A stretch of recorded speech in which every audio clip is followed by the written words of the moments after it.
I've watched over 1,000 hours of YouTube experts so that you don't have to. And since I know you're wondering, yeah, I actually did keep track. It's taken me over 5 years and I've watched it from a ton of different channels. From the master himself, Mr. Beast, to Ali Abdaal, Nick Nimmin, Ed Lawrence from Film Booth. Yeah, I was watching him way back when Film Booth was his only channel. And of course, Rob from vidIQ. I watched all of these because I wanted to know what actually works on YouTube for myself and so I can share it with you. And after all that, I'd say like most of the advice is really, really good, but there are some things that I think are misleading. So I'll give you 5 lessons here that I actually think are better than most of the advice in a more concise way. I'm also a teacher with over 20 years of experience, and I've launched 2 YouTube channels. The first one I got up to around 70 or 80 videos before I just let it rest for now, and the second one's about 6 months old. Truth be told, at the time of publishing here, it's gonna be about 5.5 months old, and I'm already almost monetized. This is way faster than I expected, and I'm excited to share with you why I think it happened. The top piece of advice you're gonna find if you start studying this stuff is consistency, and I think that's super misguided. Now hold on, it's decent advice, but it gives the wrong connotation. So hang with me for a minute, and the real key is to think of YouTube as a business.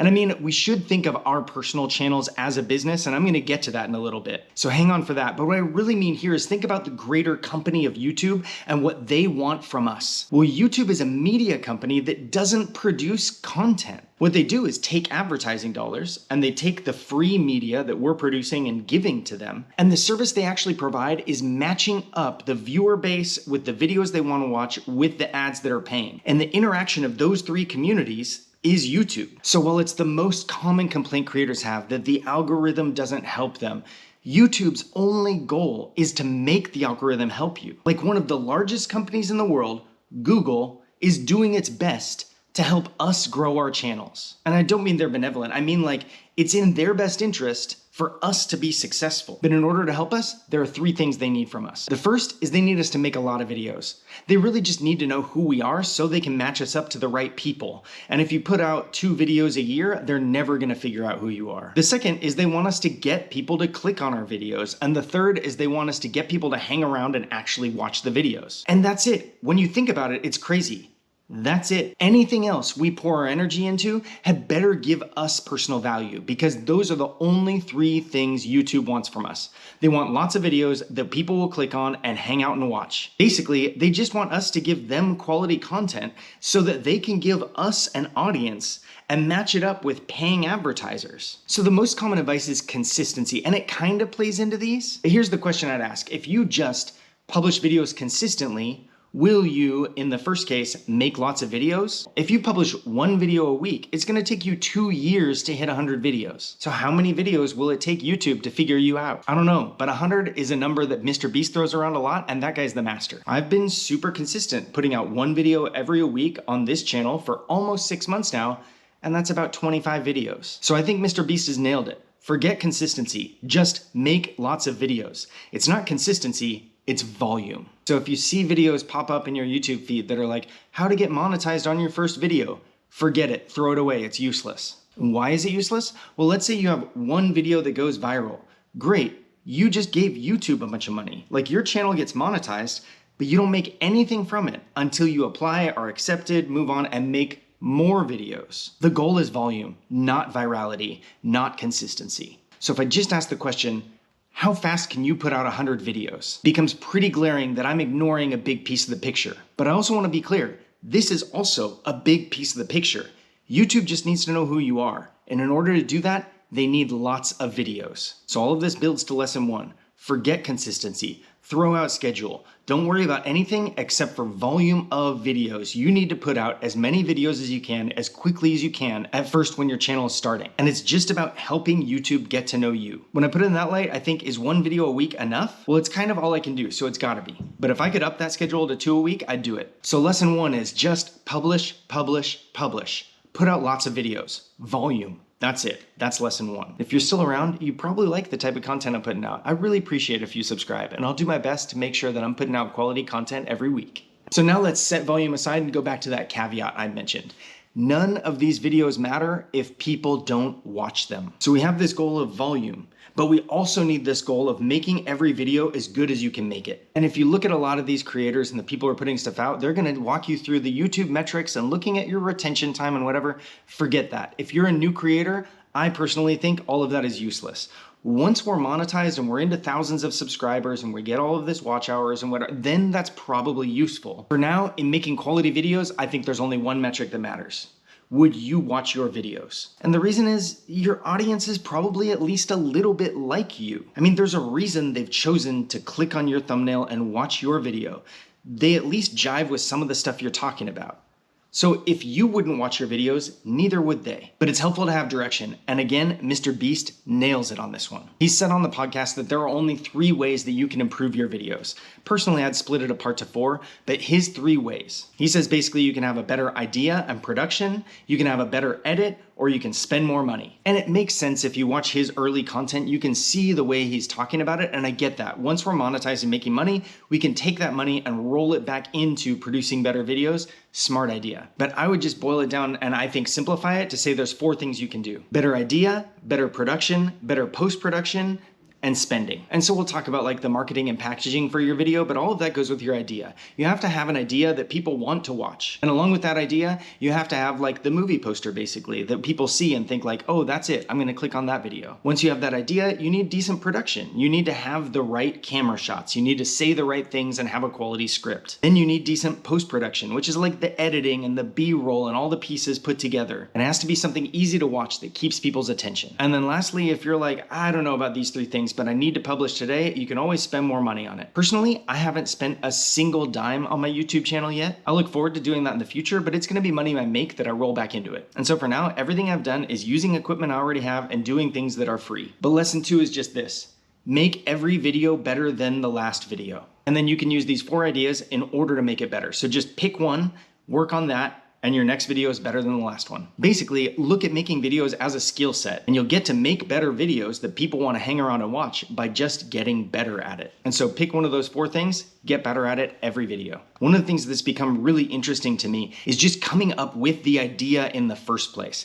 Because it has to be an idea of something not only that I want to go and do and whatever, but that my audience wants to watch. And the interesting piece is that you don't choose your audience, they choose you. So one of the things that really surprised me on this channel is that a large share of my viewers here are Serbians. So first of all, Hvala Puna, I'm so glad to have you all along. But second of all, whoever you are, Serbian or not, what kind of content would you want to see? Let me know in the comments. I mean, I kind of have ideas based on the stuff that people have been watching. So I'm planning on visiting some more churches, on doing some more food stuff, on getting out on the trails in Serbia. And I'm probably getting out into other places in the Balkans as well. So I'd love to know from you what type of videos you'd like to see. But also my point here is you have to figure out who your audience is and produce the videos they want to see, not just the videos you want to make. And that's probably the most important piece of the ideation. And that initial idea for your video is probably the most important one of the 4 things you can do to get better. So we've got these first 2 lessons going on. We're putting out lots of videos. Every video we're putting out is better than the last, and we have some guidance on how to do it. There are only 2 more things that YouTube wants from us. First, they want us to put out packaging that people will click on and come look at our video. Then once we're there, if we're making better videos, we're keeping them around. The only other thing we can do is get them to keep watching after the end of the video. And I don't mean to be disingenuous. I mean, we need to move people through content to other content on YouTube in a way that people are happy with it and want to keep watching. So first we have to make people click on our video. And if you picture going and scrolling through YouTube browse, there's only 2 tools that we have to get people to click: the title and the thumbnail. So with every video, we need to use those 2 tools to either present a problem people want answered, show people the entertainment value that they want to see, or spark some sort of curiosity so that they want to click on the video and watch it. I'm honestly still learning this, and so when it comes to specifics, for the most part, I'm just gonna tell you to go watch those other creators I mentioned earlier, but I do have a couple useful things that I've learned. And the first one is that while your title is always crucial, your thumbnail totally depends on the type of content you're creating. So if you're making a talking heads type of video, like this one here, then the thumbnail is essential. But if you're making some sort of travel video or some entertainment that's beautiful, YouTube has an algorithm that'll search through your video and it'll look for the screenshot that it thinks sells your video best. And I think YouTube does a rockstar job. So some of my videos are travel style videos, and I just let YouTube go through and use its AI to select the thumbnail for me. I'm really happy with it so far. And not only am I really happy with what it chooses so far, that saves me time so that I can go and work on editing skills, or I can create a better script or idea for my next video. I can work on the more crucial pieces. So when it comes to thumbnails, I would say consider the type of video you're making and think to yourself like, do you need to make a thumbnail?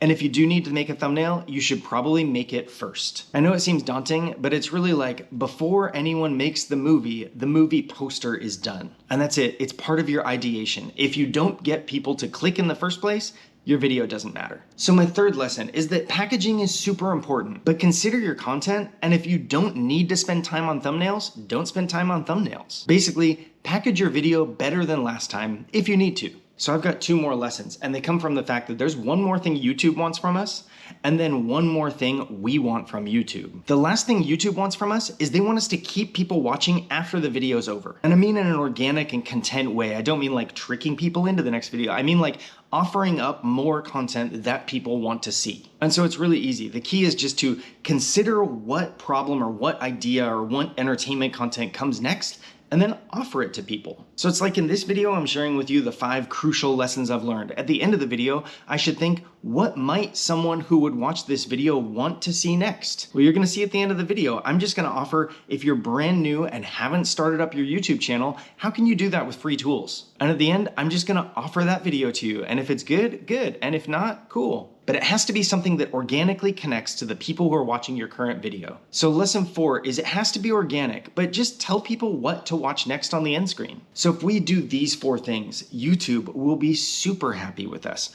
We'll provide a wealth of content so YouTube can figure out who we are. YouTube can put our content in front of the people who would like to watch our videos. Those people click on our content, those people watch our content, and maybe those people stick around and continue watching more because we offer more interesting things to them. And for all of that work and expertise, YouTube really doesn't pay us that much. Now, there are a wealth of videos about people being like, look how much my monetized channel gets. And I find they always fall into 2 buckets. They're either people, usually professionals who are super incredible at what they do, who are like, look at all this incredible money that I'm getting. Or they're people like you and me who are building our expertise and pretty new to it, and they're super disappointed like, oh, this is all. But the bright side is when you see creators, even small creators like us, who have been smart about constructing a business on the back end of their channel, when they show the whole picture, the number I continue to see is the YouTube payout is about 10% of their total income. If in a couple months I can get monetized and get to the point where YouTube is paying me somewhere around $100 a month, in reality, I probably should be able to build a business that can give me $1,000 a month. Well, that's a massive difference. So let's not leave that money on the table. And the most brilliant person I've seen on this is Ed Lawrence. His whole new channel, because he has several other channels, but his new one is just based on his name, Ed Lawrence. And it's all about helping small creators make a business on the back end of their YouTube channels. I find he recommends like talking heads type of videos like this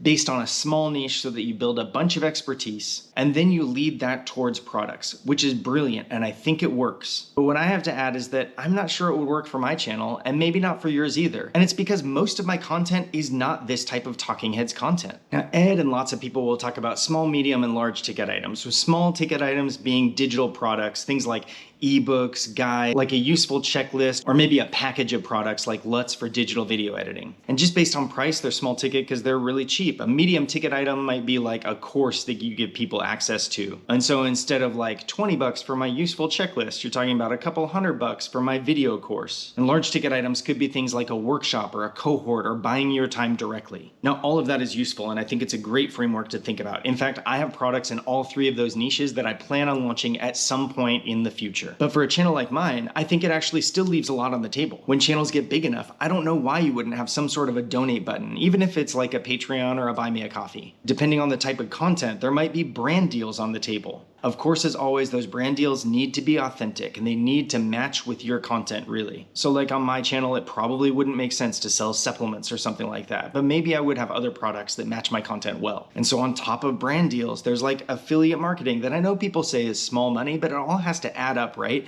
And that's the whole point. I'm talking about lots of income streams that all could add up. And like, for example, if you're gonna make travel content, maybe some of those income streams are perks. Like in order to make a video on another location, I have to stay in a hotel. Well, maybe I end up highlighting that hotel or that restaurant or whatever in some content and I can get some free perks out of it. I mean, that's as good as income as long as it's things I would have already been purchasing. Maybe you can even write to tourism agencies. My point here is just there are a wealth of income streams. Why wouldn't we as creators take advantage of every single one of them? So my lesson 5 is on this theme. It's just consider lots of streams of income. income, set them all up, and promote them. Because the thing is, when we're creating content like this and people are watching it, the only thing we really gain in terms of extra income streams is the ability to call people to action. So it's like, yeah, we want to provide value and we want to interact with this community and we want to make this real. But at the same time, in the end, I want to ask people to do something. Now, for me right now, I don't have any of these products set up. And the main reason is that I'm still not monetized. And so my call to action is just to ask people to subscribe to the channel. And that's my call to action because I already have the watch hours, but I don't have the subscribers. So like in a few months, honestly, I probably won't care if people subscribe, but right now I really do.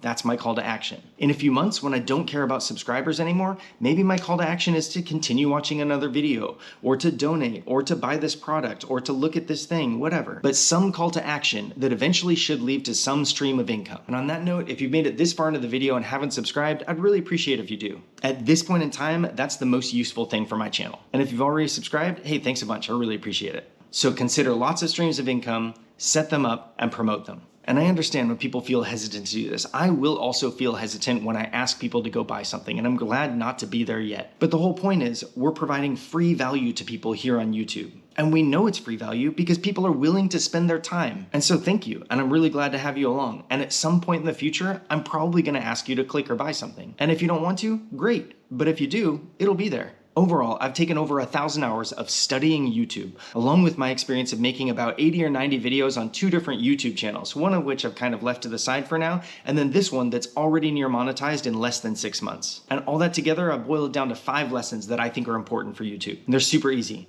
Number 1, just consider volume of content all the time. Publish, publish, publish. That's the only important thing when you start. Number 2, you got to make sure every video is better than the last, and there are only 4 ways to do it. Either a better idea and packaging, better production, better post-production, or you spend more money. For me, I'm still on the free end, and so someday I'll gain this extra tool, but I'm not there yet. Number 3, you gotta consider your packaging and it should come in the same time as your idea, or if you don't need to, spend that extra time on one of those other things in number 2. Fourth, if it's organic, you gotta tell people what to watch next. Keep people watching because that's what YouTube wants from us. And then 5th, we gotta build a business on the back end. Think of lots of different income streams. And whenever you can organically promote one, do it. Of course, none of this matters if we're not connecting with people. In the end, the goal is to add value to people's lives by bringing together a community around the type of content that we're publishing. And if we do it well, then it becomes the front end of a business. If you haven't started your channel yet and you want like a hit list of what to use and what to do in terms of programs and equipment and how to do it all, then I got you. Just watch this video right here. I mean, like,